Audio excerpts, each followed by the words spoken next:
uh, was to focus on the Palestinian refugees and what it means to be a Palestinian refugee, and the diaspora, what it means to be part of a diaspora, what the Palestinian diaspora is and where they are. Obviously, most of you are part of it. But before I jump into that, I want to just check in with everyone. I know that there's been, if you're following or if have seen what's been unfolding in Nablus from yesterday morning, there's been a lot going on. So if anyone just has questions or wants to share anything that they saw or ask questions about anything that they saw, we can just take a minute or two to talk about that before we get started. Did anyone see what happened in Nablus yesterday or know what happened there?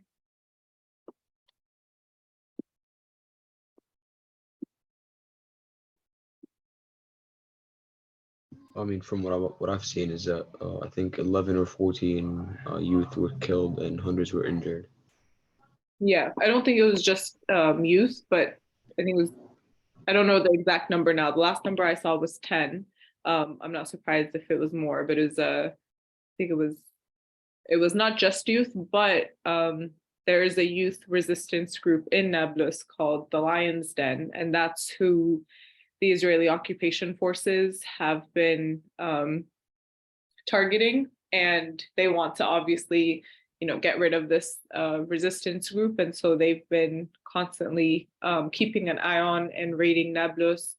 And this is the second or third time to try to get to the youth that are part of that resistance group, so that they can, stop their resistance and make people. It's really a fear tactic too, to make everyone feel too scared and too afraid to try to resist against, or even publicly or privately against them. And so they've been attacking them. So it was a pretty big raid last morning.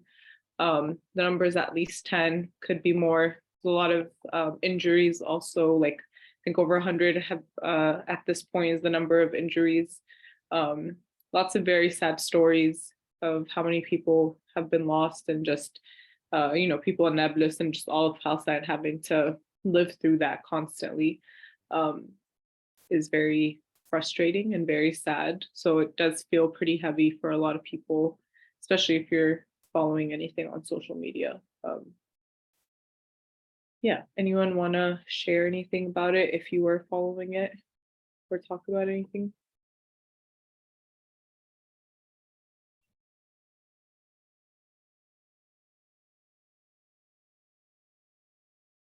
It's infuriating that so many Palestinians have been killed just this year. That's crazy. Yeah, thanks, Soto, for pointing that out. I think this year has felt the heaviest for some reason. And talking about 2023 year. Last year was really intense too. Last year was the deadliest year for Palestinians in the West Bank specifically. Unfortunately, Gaza often gets bombed throughout the years, but at least for West Bank and then just total Palestine, last year was really hard. And this year just feels like it's even more than that, because we're nearing the end of February, and I think I don't even know the number at this point of people that have been murdered and injured. So yes, the occupation it feels like it's getting even more intense. But I actually think that is because, and not to try to, minimize how frustrating it is, because I've definitely just been feeling emotionally out of it. And all this is really heavy, but part of me does think that this is because in the last couple years, we've seen a lot of conversations that have shifted more pro-Palestine, maybe not in our legislative, we're like elected officials, but I think just through public opinion and like conversations on social media, things like that. I think Israel is being exposed more and more by human rights organizations and, public society, I think. And so this to me is them trying to respond to that basically, and for some reason they respond with more violence and more bad things. But if we've learned anything about colonizers, it's that their violence is just a reflection of their own fear of giving up power, and I think they are starting to get really fearful that their power might go away. But unfortunately, a lot of Palestinians are going to have to suffer because of their own fear and inability to not have power. But yeah, thanks for naming that, Sada, because it's been an intense year historically for Palestinians already. Anyone else? Any thoughts? Okay, so I'm gonna get us started into our agenda for today. I think we can definitely tie in a lot of what has happened this year, whether the recent earthquake that happened in Turkey, Syria, and also had effects for Palestinians and people in Palestine and Lebanon, other parts of the Arab world, and just talking about this, ongoing Israeli settlements, not allowing Palestinians to return home. Those are some of the main themes that are going to be covered for this class. There's no trigger warning. I took out the part that usually needs the trigger warning, but we're just going to have a conversation about what it means or could mean to be displaced, and then talk about Palestinian refugees. There's internal refugees, there's external refugees. We're going to talk about the Palestinian diaspora, and then we're just going to end with what is the right of return and what does that mean. So to get us started, I want to just hear your thoughts, and you all can just unmute, or you can put stuff in the chat and I can read them out loud. But I want you all to answer these questions. It does not have to be in the same order. You can just pick a question and answer it, but just start to get us thinking about what it might mean and feel like to be displaced or be a refugee. So have you ever had to leave your home or a place or person that you love and go somewhere else, or leave those people? What do you imagine it would feel like to do that? Is there a piece or saying of advice, a piece of advice you've heard that has helped you deal with that or you think could be helpful? And in the context of the Arab world specifically, what are some of the main refugee crises that come to mind first? So in any order, you can unmute or just put it in the chat. First thing that comes to mind when I think of refugees are Palestinians and Syrians. Yes, thanks, Agba. That's pretty on point. I think it's safe to say that the largest number of refugees in the Arab world today are Palestinians and Syrians. We're not gonna cover a lot of the Syrian refugee crisis because that was where the trigger warning was at first. But because of a lot of geopolitical tensions, and geopolitical just means like politics that happened in that part of the world that were internal, but also was a lot of outside people also having a hand in it. Syria has been under a very intense civil war for the last, I don't even know how long, many years, and a lot of Syrians have had to leave Syria for safety and go find refuge in other places. And we're going to talk about this, but what complicates that a little bit more is that when Palestinians had to leave because of Israel coming in and taking over, a lot of Palestinians ended up in Syria. And so when the Syrian civil war broke out, Palestinian refugees were some of the people that also had to leave there again. And so they have had to leave not only once, but twice. And so we're gonna talk about that at some point of today too. So definitely Palestinian and Syrian. Musa, I saw your hand up and then went away. I don't know if you want to say anything, or anyone who wants to answer these.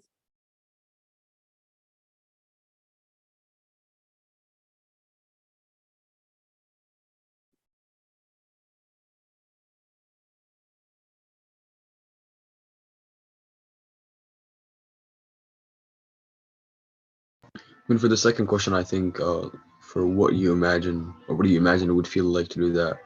I feel like you'd always like live like you can't even live stable because you don't know if you're coming back, if you want to settle here. You can't take a decision because you don't know what's gonna happen at any point.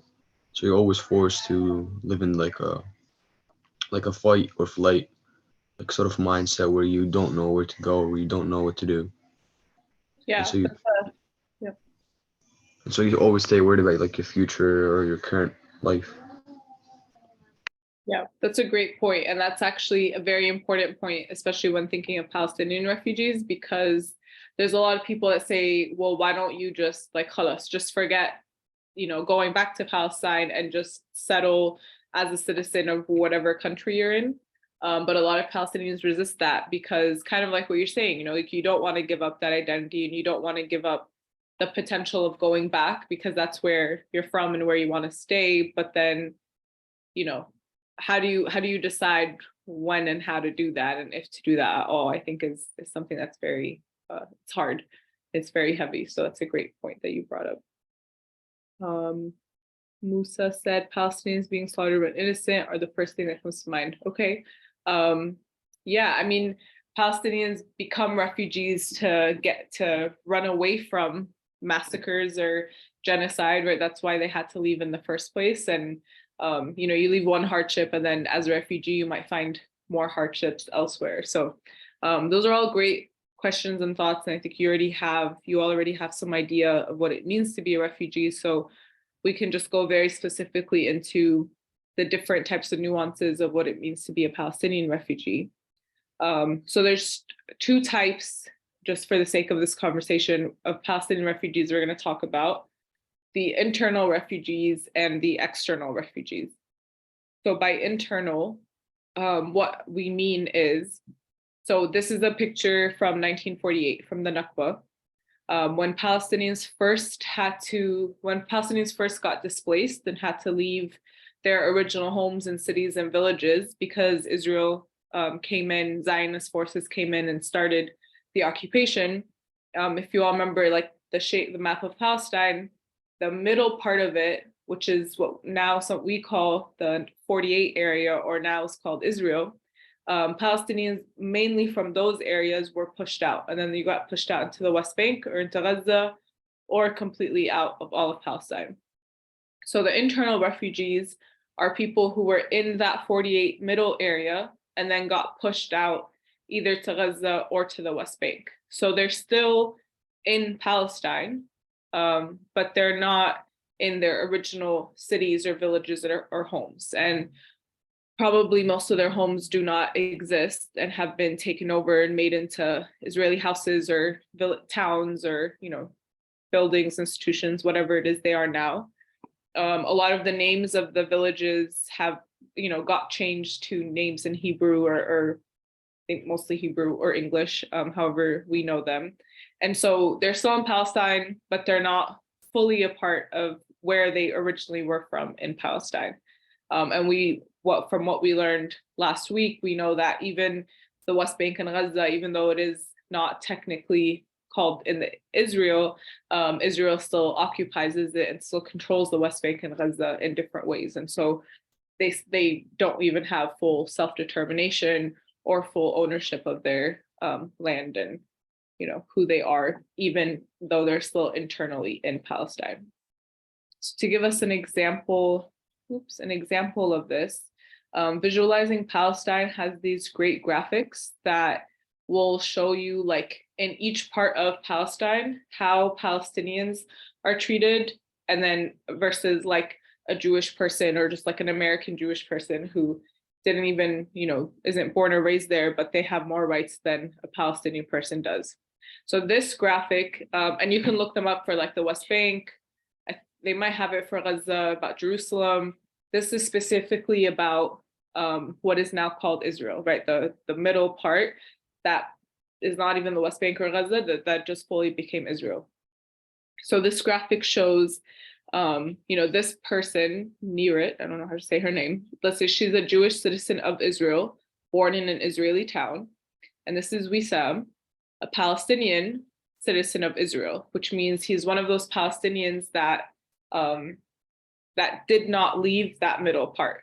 So there are Palestinians who became refugees and left the middle part, and then there's Palestinians who had to stay in that middle part. So not all of them were fully kicked out, but they didn't get to stay with it being Palestine, right? They're treated as second-class citizens, is what we call it, in that middle area, which is now called Israel. So to see kind of how they have to be treated, I think they're definitely not treated as full citizens. And I don't know if we would go so far as to call them refugees in that 48 area. I think I would, because they're not necessarily in their original like villages and land and cities the way that they were before they had to get kicked out. But just take a look at this internal part. So is the community recognized by the government for the Jewish Israeli citizen? Yes, as part of a policy, Israel actively nurtures the development of Jewish communities in the 48 area. For Wissam, the answer is no. Israel does not recognize 35 Palestinian Bedouin communities, making it impossible for so it's 900,000 or so residents to live lawfully in their homes. So they stayed and they didn't leave, but they are not like recognized or given full legal rights. Can I access basic services for her? Obviously, it's yes, without any obstacle, thanks to the billions of money that Israel has invested in the projects to attract Jewish residents to the area. And then for Wissam, it's going to be no. Israel refuses to connect your unrecognized village to national electricity, water grids, or provide basic services. So even if they have like their own village and stayed, Israel does not give them access to water, electricity, things that they need to survive. Can I stay here for years to come? For her, it's a yes, you don't have to worry about it. Israel makes sure more and more land is available to Jewish communities. For Wissam, the question is maybe not. And I think this is where I was pointing to, are you considered a full citizen, or do you feel like a refugee, or do you feel like you can permanently stay there? For Wissam, the answer is probably not. Israel seeks to concentrate them in government planned townships. As a resident of an unrecognized village, you'll live under constant threat of home demolition. So this is partly why we say the Nakba is something that is ongoing, because even today there are Palestinians who are trying to not have to leave, back even in that part of Israel, but they're always going to be subjected to forced removal and house demolition if Israel decides to do that. If I want to move, do I have a lot of options? For her, it's yes, you can move into a big city or into other Jewish towns. It's very easy for them to move around and find a new place to live and flourish. For him, among other challenges, so it's for him, the answer is maybe not. Among other challenges, hundreds of small Jewish towns have admissions committees that have power by law to exclude Palestinians. So let's say Wissam and his family are like, you know what, we're just going to go and live in one of these Israeli cities. You're not going to be allowed to, because they get to control who's allowed to live where. And so this is kind of laying out a lot of the options internally of how you can be Palestinian. If you were one of these people who got kicked out in 1948 into either the West Bank or Gaza, you are dealing with, in Gaza, you're dealing with living in open air prison, Israel controlling access to food, water, electricity, etc. In the West Bank, you are dealing with checkpoints, Israeli soldiers, right? No freedom of movement, like we saw in the documentary we watched last week.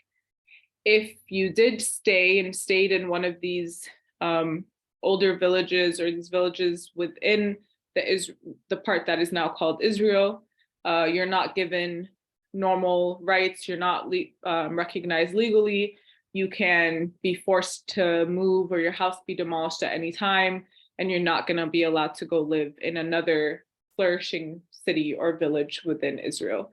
So the options for Palestinians within Palestine, no matter what part of Palestine you're in, are not great, and most likely are going to subject you to some refugee status or feelings of instability and not having stable living conditions or homes. And then there are some that completely had to leave Palestine. I think this is most people ended up fully leaving Palestine, mostly into other countries of the Arab world. So if you know, geographically, Lebanon and Syria are the closest countries to Palestine, and Jordan and Egypt, right? So you're just thinking of the Arab world. So there's a lot of Palestinian refugees and refugee camp communities that are in Palestine that were in Syria. many in Jordan, most in Jordan. And the ways that Palestinian refugees chose to assimilate and like fully become part of that country just depends on who they are. And so this video, for a lot of people in Jordan, they have fully assimilated, not everyone, but I think a good amount fully assimilated into, you know, being Jordanian, right? If you can get citizenship, if they give you the citizenship, you'll take it, and you are no longer named a Palestinian refugee. You just become a Jordanian citizen. But Jordan also has really close relations to Israel. So that part I think is pretty complicated. If you're in Lebanon or Syria, for example, in Lebanon, Palestinian refugees are not allowed to get citizenship, or to get it is a really long process, and a very difficult thing to do. And it's like socially looked down upon. It's politically difficult. Unfortunately, it's not as welcoming as you would think from another Arab country. So this video actually highlights an experience of Palestinian refugees in that refugee camp community in Lebanon specifically. And you'll get to hear from a family about why they can't get citizenship and why they actually wouldn't even want it. I think it's in this video where they share that. There's never really been a good time to be a Palestinian refugee. Actually, I'm gonna stop sharing it for a second and reshare it. Oh, there. Nearly 1 million harmless Arab villagers have been made homeless as a result of war in the Holy Land. And if anything, it's getting harder. Their dream of a state seems to be fading away, and now it seems even their status as refugees is under threat. President Trump cannot make the Palestinian issue disappear. It's not fair that I'm 22 years old and I don't know anything about my country. So who are they? Where did they come from, and what do they want? And is there a point after more than 70 years where they're no longer refugees, but something else instead?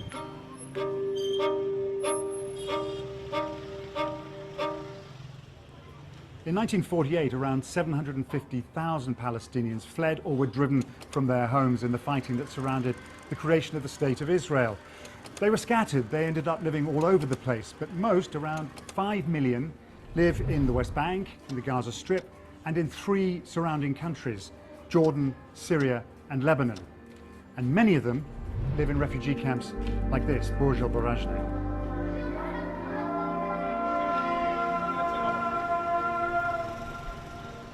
It's been a long time since people lived in tents, but they still call this place a camp, even though it's kind of a suburb. The camp is tiny, it's only 1 kilometre square, and it's hemmed in. You've got Hezbollah territory over there, the airport just over this ridge, and the main city of Beirut just over there. It was built for 10,000 people, but there are 4 times that many here now, including new refugees from Syria. The camp is crowded and dangerous. The wiring is lethal. Dozens of people have been electrocuted. There are now 3rd and 4th generation refugees living here, and at the heart of it all, a dwindling few who actually remember Palestine. I born on the 3rd of August 1938. My village is Tarshiha. I was a small boy, and I looked to the sky. I saw 3 planes. I was afraid when I saw the planes bombed, Tarshiha. I called my grandmother. We have to leave. Maybe in 1 week or 10 days we will come back to Tarshiha. And still that day never come. Israel says if 5 million Palestinians came back, that would mean the end of the Jewish state. But the refugees hold on tight to what they call the right of return, even though realistically most of their villages no longer exist. So who's been looking after them all this time? Well, the main organisation is UNRWA. That's the UN Relief and Works Agency. Its only job is to look after Palestinian refugees. And some people have a problem with that. UNRWA is not serving Palestinians. UNRWA is a political arm that claims to serve Palestinians. It has this ongoing number of refugees that is unsustainable. Earlier this year, the Trump administration stopped giving UNRWA money. That basically slashed its budget by about 1/3. UNRWA has already had to cut jobs and freeze staff salaries. Eventually, schools and hospitals could be affected too. The Trump administration doesn't agree that there are 5 million Palestinian refugees, but it hasn't said how many it thinks there are. So what's going on? Well, we've heard a great deal this year about the so-called deal of the century, Donald Trump's big idea to solve the Israeli-Palestinian problem once and for all. But the steps taken so far have mainly antagonized one side.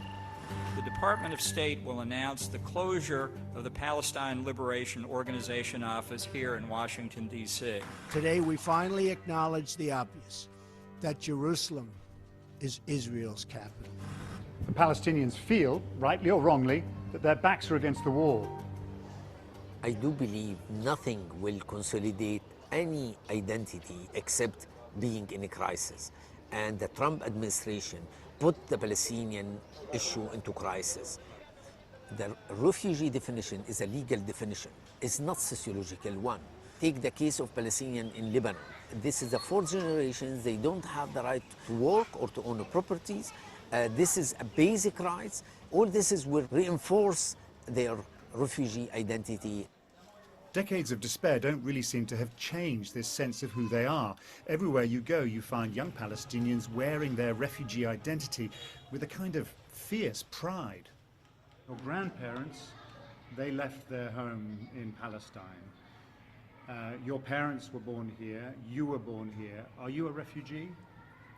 عايش بمخيم ما إلي حقوق حامل وثيقة إنه أنا لاجئ ما معي باسبور ما معي أي شيء فأكيد بحس حالي لاجئ.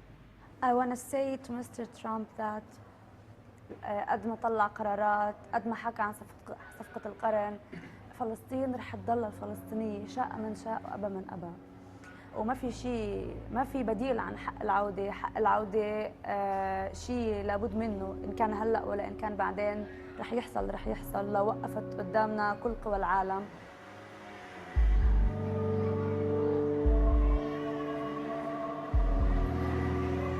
Is this a fork in the road for the Palestinians? The Trump administration seems to be pushing them into a corner. Maybe it's hoping they'll crack, stop being refugees, stop relying on UNRWA, and stop talking about the right of return.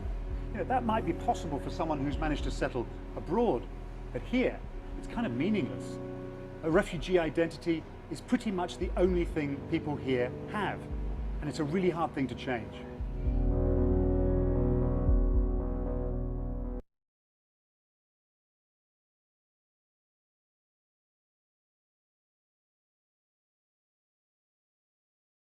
Didn't realize I was muted. Sorry. I said there's a lot there. And I think the main thing to keep in mind is one, that part where he said, well, Palestinians in Lebanon, for example, and this is true in some other countries, are, if you have this refugee status and you're living in one of these camps, then you have no right to own property, most likely not going to have work, at least work that is like sustainable and like higher level job to give you that like good prosperous life that you want. You're not going to get citizenship. And it's tricky. I mean, like if you're a woman who marries a Lebanese man, then maybe you can, and your kids can have citizenship. But in Lebanon, a Lebanese woman isn't even allowed to give her kids citizenship. So that makes it hard to be able to pass down citizenship in your family in general. And then imagine if you're a Palestinian refugee. And so the reason that's important is, one, it's wrong, and Arab countries, are supposed to be helping Palestinians and helping them integrate if they want to. The other side of that is a lot of Palestinians don't want to and do want to hold on to the refugee status. And it's directly because of the reason that, the US and other Western countries, and especially Israel, actually does not want that refugee status anymore. So that might be a little confusing, and we're going to explain why, but I want you to just kind of think about, well, why would some Palestinians not want to give up the refugee status? And why does America and Israel want them to give up the refugee status or not have refugee status? So think about that as we continue going through this presentation, and we'll get to the specific point of where we answer that. And if you already know the answer, that is great. I want to show a different side and perspective of external Palestinian refugees. So that was in the Arab world. This is in South America, in Chile. And Chile actually has the second highest, or one of the highest, largest concentrations of Palestinian refugees or Palestinian diaspora outside of the Arab world. And I want you to just pay attention to the difference in the type of life Palestinians had here when they moved then in some of the Arab countries. 35-year-old Palestinian Johnny Abu Kherias oversees every detail of the pita bread produced here every day at this branch of the Fufu Bakery, a business his father opened in the occupied West Bank town of Beit Jala in 1986. But this is not the Middle East, but Santiago, Chile. I came to Chile 5 years ago because at home there is too much war, too much oppression from Israel. Here we are free. Everything is pretty. The doors are open for us to come and to really live. Palestinians began migrating to Chile in the early 1900s, mainly from the Christian cities of Bethlehem, Beit Jala, and Beit Sahur. They've grown to become not only the largest Palestinian community outside of the Middle East, but also extremely prosperous and influential in industry and politics. As a community, they are fierce advocates of Palestinian statehood, with the support of most Chileans, as well as the government. Daniel Hathaway, the high-profile mayor of a municipality that includes Patronato, or Little Palestine, explains why Chilean Palestinians remain so attached to their roots. The fact that we are part of a nation that is in danger of being exterminated, that's subjected to political genocide on the part of Israel, makes us united and cohesive in the defense of Palestine. It's why we can't forget it. And keeping that memory alive is a new generation of Palestinian Muslim refugees who came here from refugee camps in Syria exactly 1 decade ago. Unlike in most Arab countries, Chile was quick to grant them citizenship and a passport. And not surprisingly, many of them too have settled here in Patronato. Fardos Melhem and her husband Amir admit it was hard at first. But now, as they treat us to coffee and sweets from their shop, they're happy to talk about their new life with their 2 children. I have Chilean friends and Arab friends too. Now we celebrate Chilean and Arab customs. Here your religion isn't an issue at all. I am treated well wherever I go. Santiago has a popular football club called Palestine and a school with the same name. And while more than 13,000 kilometers separate Chile from the Middle East, here both the old and new Palestinian diaspora seems to have found a home that respects their culture and embraces their cause, as few other countries have done. Lucia Newman. Okay, I want to pause there. I want to hear your thoughts about the difference between the 2 videos. So the difference of the Palestinian refugees in Lebanon, and then the difference between the Palestinians in Chile. What stands out?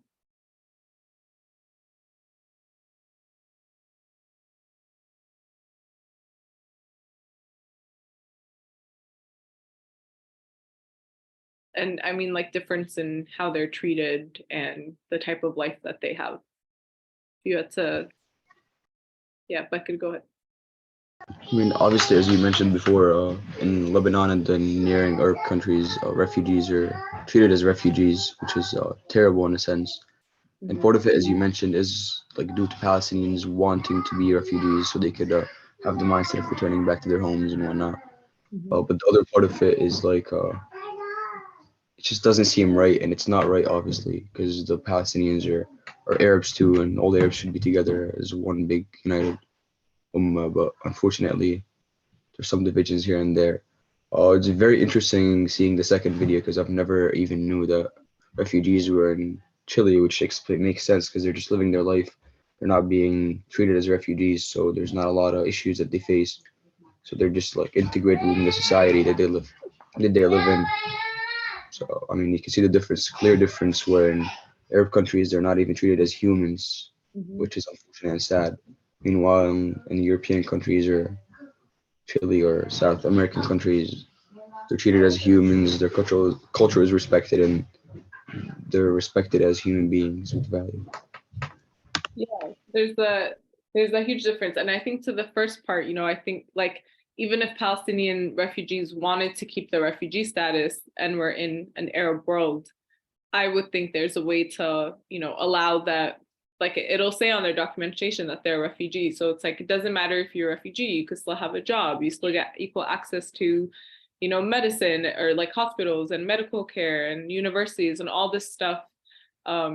In my opinion, as someone who is Lebanese also, should have been afforded to them, even if, and especially if they wanted to keep the refugee status. And the sad part is they don't get that and they don't get citizenship or anything. And then, yeah, like you said in Chile, I think like you could just tell that they're happier, right? They have a happy community versus some of like the shots we saw in the other video where it feels more like they're literally stuck in a refugee camp, where here they're very much integrated into all society. I don't know if you have to have citizenship. I know that they give citizenship. I don't know the full intricacies of like if a Palestinian wants to keep the refugee status and wants to live in Chile.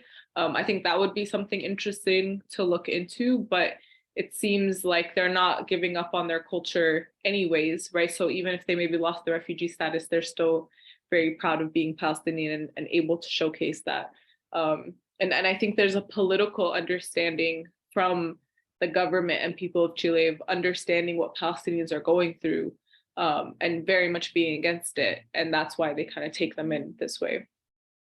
So yeah, they have a lot more freedom and I think more happiness over there than they do in some of the Arab countries. So this conversation kind of takes us into, let's say you do integrate into a country that you end up in, right? Your host country or the country you end up in.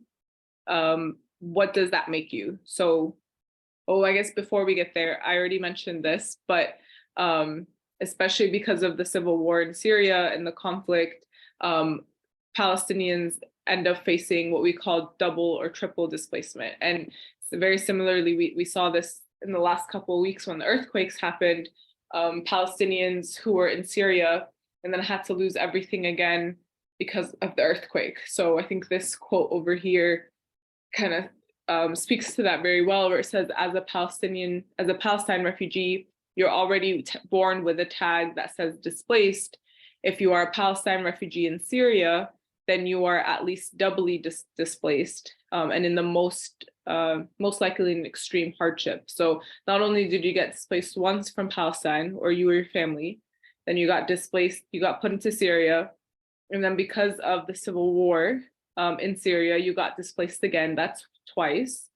And then now, if you were in a different part of Syria, if you were in Turkey, and then you had to deal with this earthquake, you're going to be displaced again. And so just having to like constantly live under this like an instability of like, what is your home?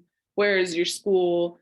Just like a normal routine, a stable life that many of us might have enjoyed growing up is not the reality for a lot of Palestinians, especially Palestinian refugees, and something to keep in mind. If you caught in we're going to talk about UNRWA a little bit, but if you caught in the video, they talked about Trump cutting ties and funding for UNRWA, which is the agency that helps, to a certain extent, helps refugees and Palestinian refugees specifically. I want you to keep thinking about, why is it that Trump and the US in general and Israel are very much against Palestinians keeping a refugee status? Why do they not want that?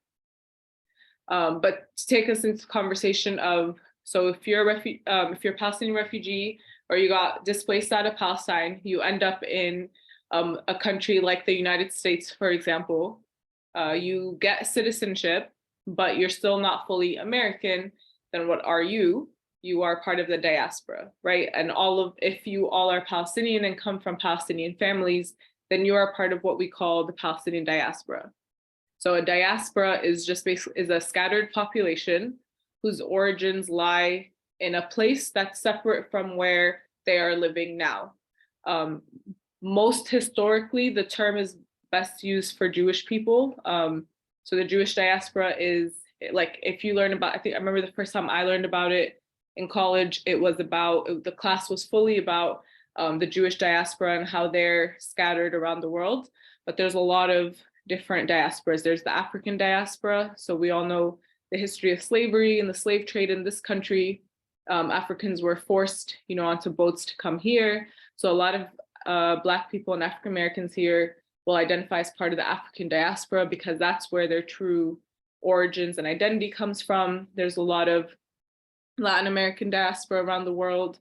There's definitely a lot of Arab diaspora around the world, and specifically the Palestinian diaspora. And this image here shows you the Tatriz images symbolize where the Palestinian diaspora is around the world. So you'll see a lot of in the East Coast, West Coast, for some reason, not in the Midwest or around here at all.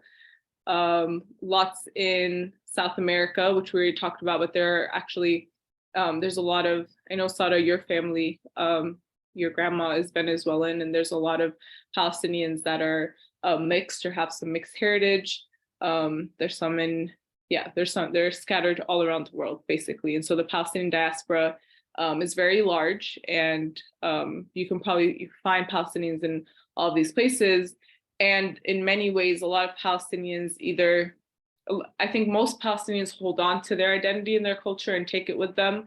Some people don't and try to just like disassociate and, assimilate. I think it's up to you to figure out what you want to do with your Palestinian identity as part of the diaspora. Obviously, I would hope and encourage that you always hold on to that identity. And, no matter where you end up later on, or if you stay where you are, not ever forgetting that you are part of this diaspora and that this is the identity and the culture and the place that you come from is Palestine. So again, this picture shows where the Palestinian diaspora is. This is the soccer league or camp that was talked about in the video in Chile. I always thought it was really cool when I first heard of it that it's called Palestino and that they have like their actual jersey has the outline of the country of Palestine. This is a picture of Palestinians I think it's in Lebanon, and they're saying that they're basically asking for equal rights and being treated better in Lebanon as refugees and as part of the diaspora. This is another image that shows the largest places of the Palestinian diaspora. So I know it's all in French, but for some reason I could not find it in English. But in Latin America, for example, it's a couple million. In the US, it says about 150 to 200,000. In Canada, about 20,000. Other Arab countries, 5,500. I don't know the exact, if this is fully accurate or the date of it, but when it was dated, but I think it's also just another nice visual of seeing like where Palestinians have ended up around the world. So to think about, so this is where I want to come back to this question of why do they not want Palestinians to have refugee status? So again, UNRWA is the United Nations Relief and Works Agency for Palestinian refugees specifically. It's funded by UN member states. The US has funded it, has sent a good amount of funding. I don't know if we think it's enough to justify all the funding they give Israel, but they did give this funding for a while. When Trump came in, he cut all of the funding away. And then when Biden came, he promised, and he actually did follow through on that promise to reinstate the funding that Trump cut. But I want to get to that question of why do you think the US and Israel are so against Palestinians keeping refugee status and having this agency that supports them as refugees?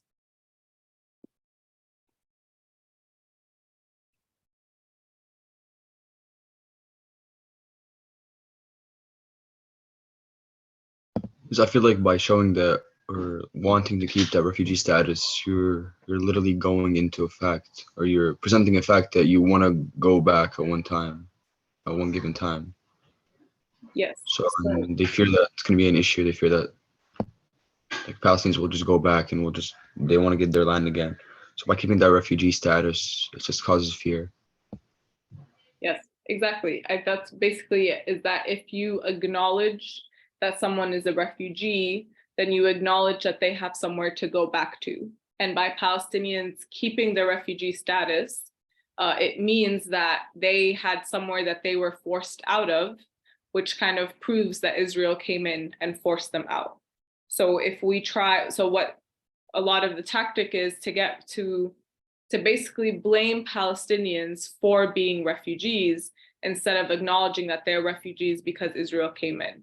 And I actually want to, I didn't include it in this, but I want to pull up, there's this video that always, it makes me very angry, but I want you all to watch it because we have some time. And I want you to hear the myths that they use to say that Palestinians should not be named refugees. While I pull it up, any questions or comments or reflections about anything we've talked about so far?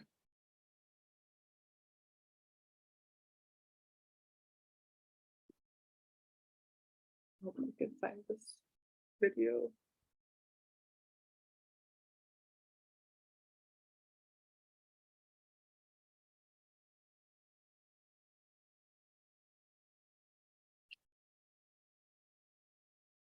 Any thoughts about what could Arab countries have done differently to include Palestinians?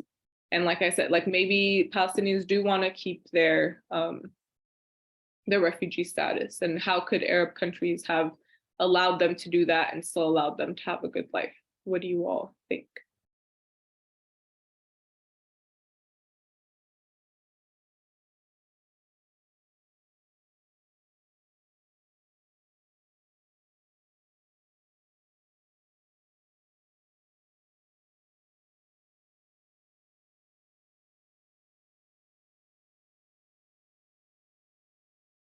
Or what are some things that you all as part of the diaspora could do to keep that alive also? And these are big questions, so it's okay to not have a perfect answer, an exact answer, but I think they're important questions for us to think of so that we know what we need to do.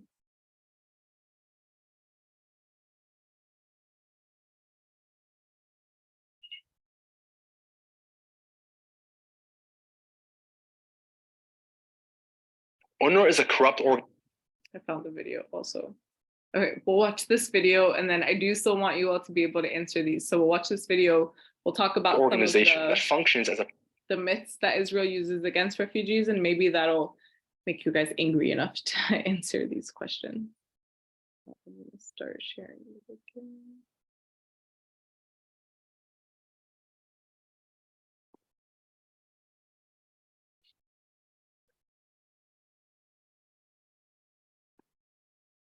UNRWA is a corrupt organization that functions as a propaganda tool against Israel, but many people don't understand how truly corrupt it is.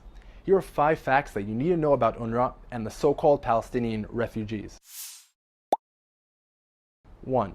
There are 2 refugee agencies run by the United Nations. One is the UNHCR, which is the UN's main refugee agency that cares for millions of refugees throughout the world. The other is UNRWA, a special agency created by the UN that deals with only one specific population, the Palestinians. 2. While the UNHCR aims to resettle and rehabilitate refugees and has resettled tens of millions of refugees since its founding, UNRWA hasn't resettled even a single refugee. That's because its goal is not to resettle refugees, but to perpetuate the refugee status of the Palestinians and thereby use the right of return as a political tool to eliminate the state of Israel. To quote Sahar Habash, one of the founders of Fatah and Yasser Arafat's aide, the refugee issue is the winning card, which means the end of the Israeli state. 3. Unlike the rest of the world's refugees, Palestinian refugee status is hereditary and is passed on to kids, grandkids, great-grandkids, and so on. In addition, Palestinian refugees can do nothing to lose their refugee status. Normal refugees lose their status if they get citizenship in another country, acquire wealth and rehabilitate themselves financially, or commit war crimes or acts of terror. But Palestinian refugees can literally do whatever they want and they will always remain refugees. 4. While a regular refugee must prove that he was displaced from his country of birth or from a place in which he had permanent residency, the definition of a Palestinian refugee is anyone who lived in the land of Israel from 1946 to 1948. This means that if an economic migrant from Iraq came to Israel in 1948 in order to find work in the flourishing economy created by the Zionist enterprise, he, his kids, his grandkids, and his great-grandkids are still considered Palestinian refugees until this day. 5.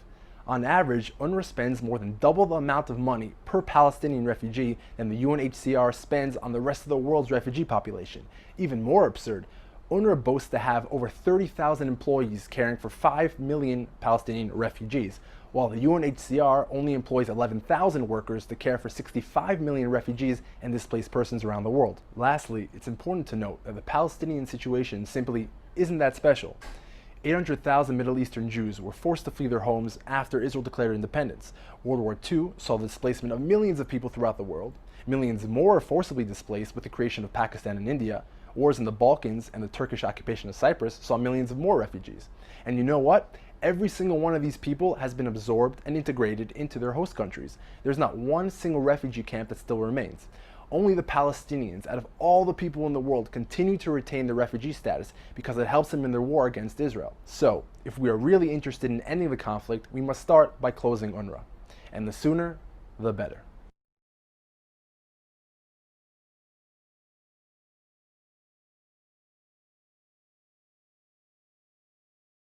So I'm not going to say anything. I want to hear all of your thoughts about everything he just said.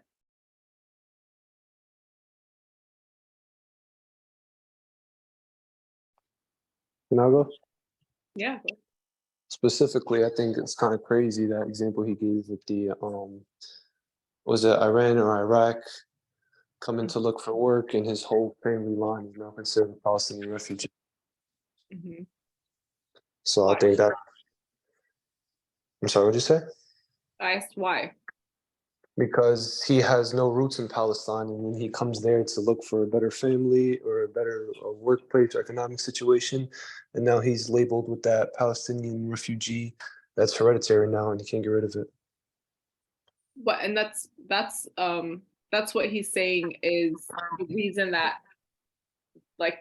no one should be able to claim Palestinian refugees. So what he was trying to say was, if someone who was from Haida came into Israel or Palestine, but Israel in 1948, which was the beginning of the Nakba, because he wanted to get a job, because Israel came and created jobs, then he would be able to identify as a refugee. So he's using that. I don't think that actually ever happened, but I think they're basically pretending and making stuff up that it's hard to define what an actual Palestinian refugee is because we don't know who was actually there as Palestinian, who wasn't. Which is, it's a very wrong argument. And what he's saying is if this Iraqi person left, then they get to claim that they're refugee, which is not true, because before Israel came, you would know who was Palestinian, know who was coming for work as an Iraqi. But yeah, I think they reached a lot for that analogy. What about some of the other points that he made? So he gave 5 specific reasons. So one of them is what Amir pointed out about them trying to say who can claim being a Palestinian refugee. What about the one about there's been so many other communities who have had to be refugees and they integrated in their host countries? What are some ways to combat that, or why is that wrong to say?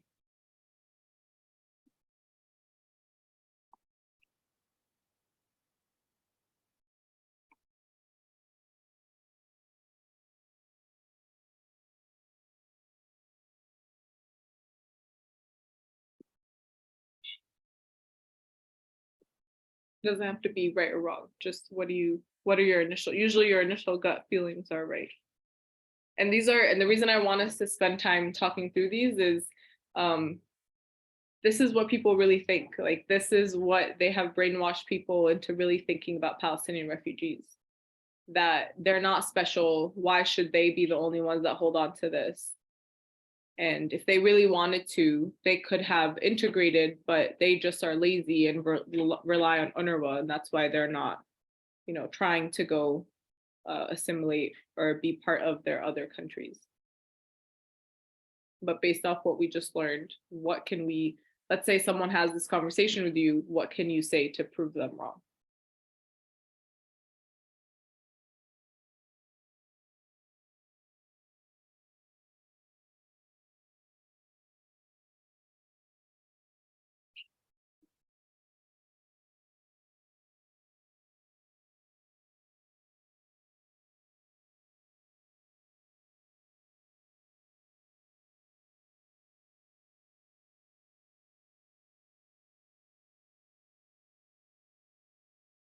Okay, so I'll answer one, and if it's too, okay, I'm gonna read the chat actually.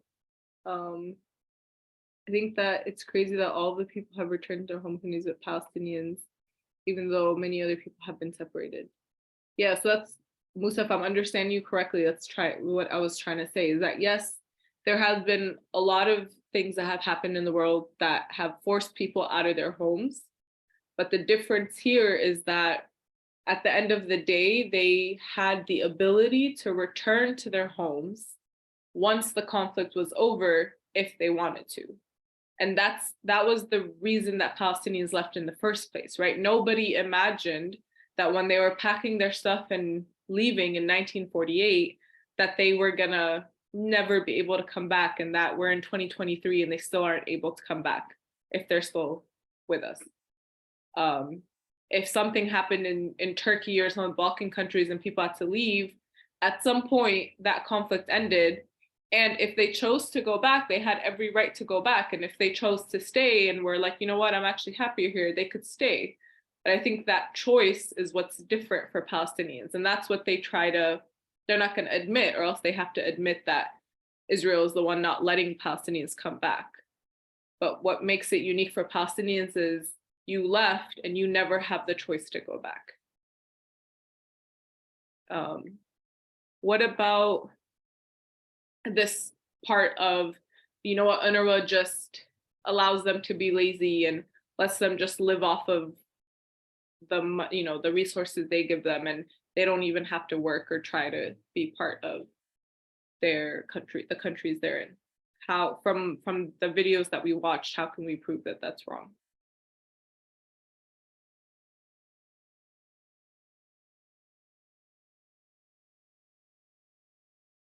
So thinking specifically about the video in Lebanon and what they said.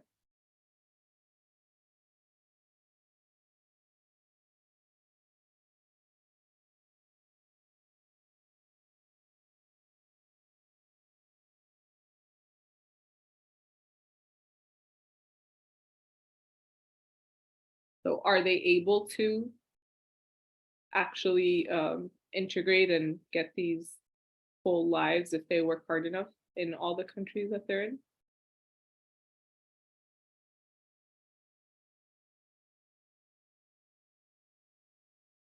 Okay, so the question is so one of the arguments that this awful man was trying to say is that UNRWA, the UN organization that supports Palestinian refugees, allows Palestinian refugees to stay lazy because they just get to rely on this organization instead of going out and having to work and be a part of the country they end up in. How could we prove that that's wrong?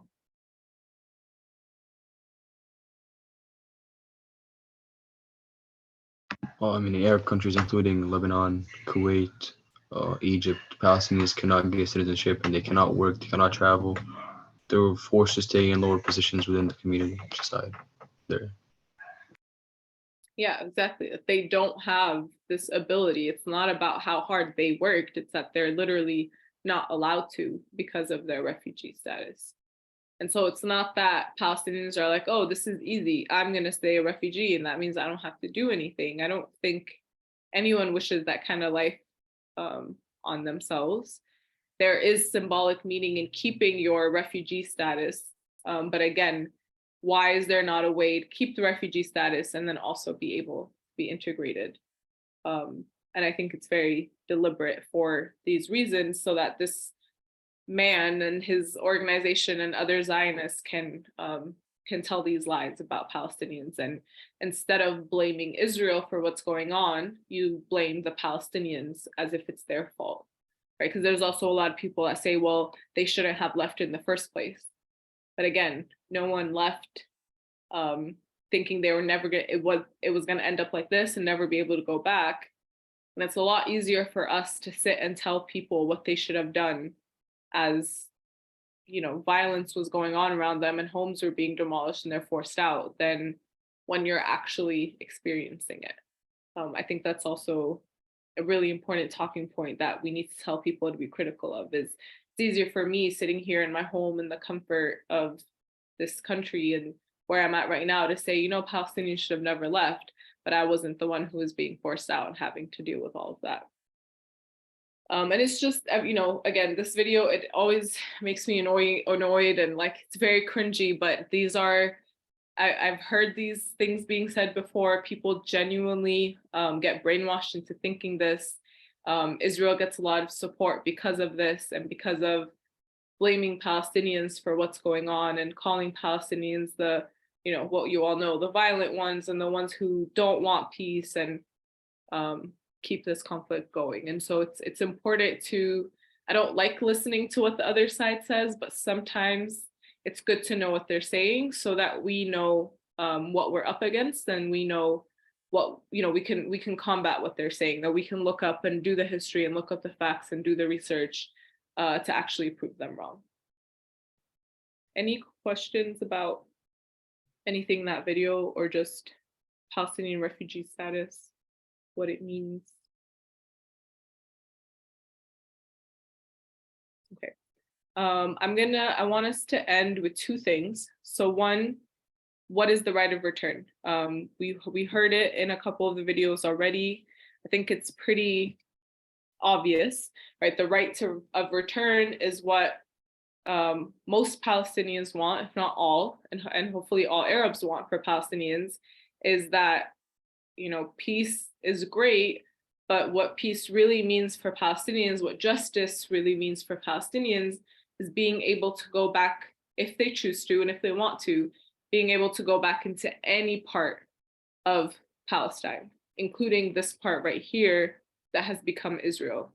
And that is what scares Israel so much, is that about the right of return, and why they don't allow conversations about the right of return.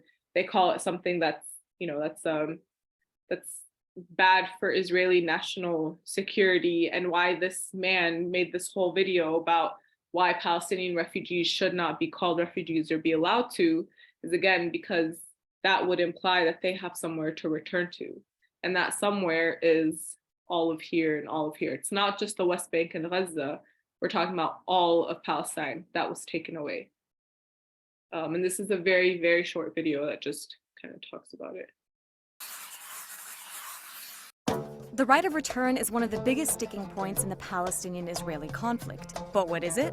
Palestinians, who make up the world's biggest refugee population, say they have a right to go back to the homes and land they were expelled from when Israel was created in 1948. Israel says it doesn't have to accommodate Palestinians who fled their homes. Returning Palestinians would outnumber Israeli Jews, and that would alter the Jewish character of the state. But UN Resolution 194 says Palestinian refugees should be allowed to return to their homes, and that those who choose not to should be compensated for the property they lost. Where exactly is Palestine? Okay. So I think this UN resolution is interesting because at least, I mean, we all know Israel does not follow international law or care about UN resolutions, but the UN resolution is interesting and important because it says Palestinians should be allowed to return if they want to, and should be compensated for the land lost or whatever it was that they had to lose if they don't go back. And so to make that like relevant to some conversations happening or that could happen in this country is, what would it mean for indigenous communities to get reparations in this country, to get their land back?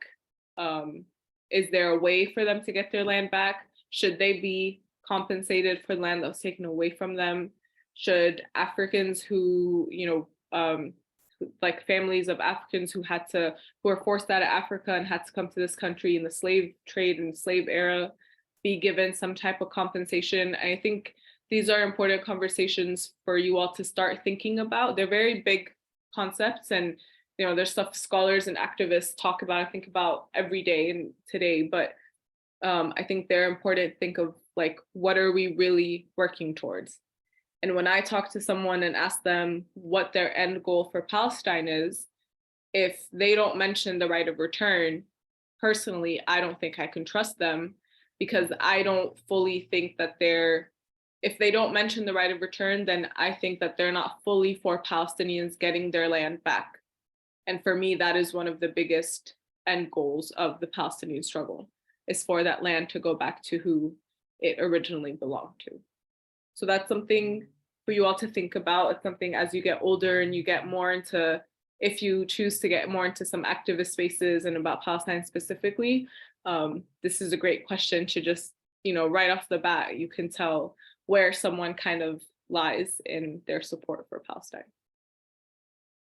And I like this visual because a lot of times people will say, oh, well, there's nowhere that is Palestine anymore, so where would they go? And that means that you're saying you want to get rid of all the Israelis.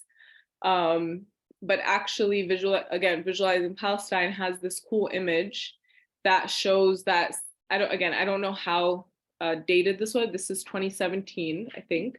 Yeah, 2017 shows that there's 77% of land from this area right here that has not been built over yet. And so the land is still there for Palestinians to go back to. It's just not allowed by Palestinians. So this green, the lighter green, is the land that was the villages that have not been built over yet. This darker one is the land that has been.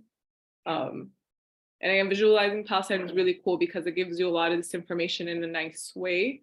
So if you're interested in like learning more about these specific things, check them out. If you can't find them, just let me know, I can send them to you. But I think this is another great talking point where if someone's like, oh, so you think where are all the Israeli people gonna go? It's like, well, like Jewish people used to live in Palestine before very fine and happily. We could go back to that. But it shouldn't be called Israel, and it shouldn't be the Israeli government having power over Palestinians. Okay, any questions in general about refugees, right of return, what it means, how to talk to people about this?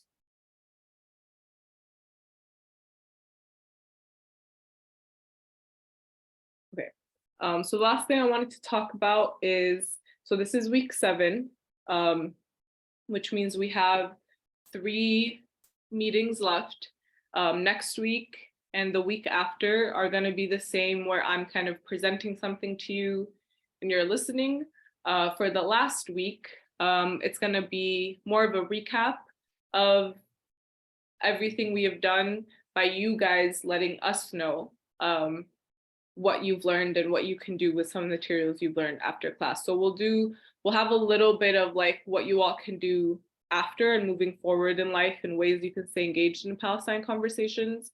And then we're going to end the class by going around on that last day, so on March 16th, by going around and asking all of you to answer these questions. I'll give you about 5 to 10 minutes to answer these questions on that last day. I don't want this to feel like homework or extra work for you, but just in case you're someone, who likes to have more time to answer questions, or you want to put together some cool presentation, you don't have to, but just if you want, I'm giving you the questions now so you don't feel like flustered on that last day when I throw these questions at you. So I will be posting all of this on on Google Classroom as usual. So if you, it's going to be part of the slides. If you want to see those questions and try to answer them before, feel free to look at the slides and start thinking through these questions.